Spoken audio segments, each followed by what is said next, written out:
Hey guys, so in this video I'm going to show you how to sample a record directly from a record player onto MPC Studio.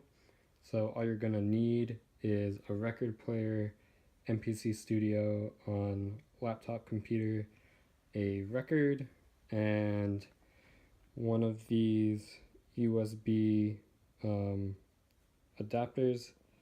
You'll find that they come with a drum pad, any MIDI, and they come with a printer as well, so you can just grab one out of there. I'll also put a link in the description so you can buy one. They're pretty cheap. So you're going to want to make sure that the record player that you're using has a USB port in the back of it. More of the higher end ones usually do. So you're just going to go into the back here and make sure that the USB is plugged in, and also make sure that the switch next to it is set to line. So just throw your record on. Today I got Duran Jones and the Indications playing. It's a really great record, got some great vocals and drums on it for a sample.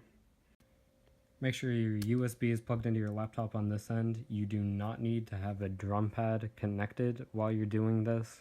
So if you only have one USB port, you can still do it. And you can have your receiver on while you're recording so that you can listen to exactly what you're recording in real time, because you won't be able to hear it through your laptop while you're recording it.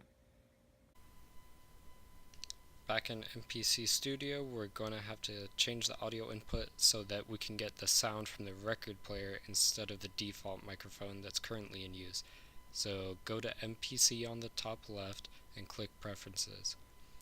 Under the audio section, we're going to look for input and make sure that USB audio codec is selected.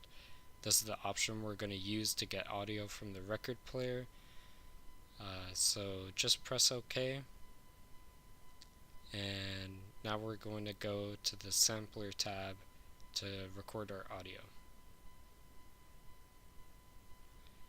Make sure that your record's lined up and your needle is dropped, and then we're going to press the record button.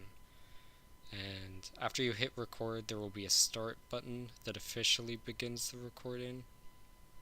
So press record, then start and spin your record, and you'll see the audio levels go up on the right.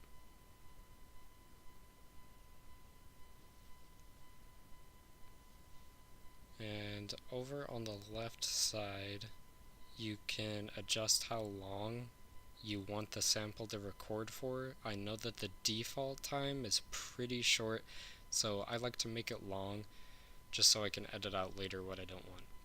Press record to stop. Name it whatever you want. Just make sure you press keep to keep the sample on the right. So double click it, open up the sample, take out the beginning part because there's usually no sound, and listen to it. You'll get some pretty good quality samples, and a better needle and clean record will help you get a better sound from your record player.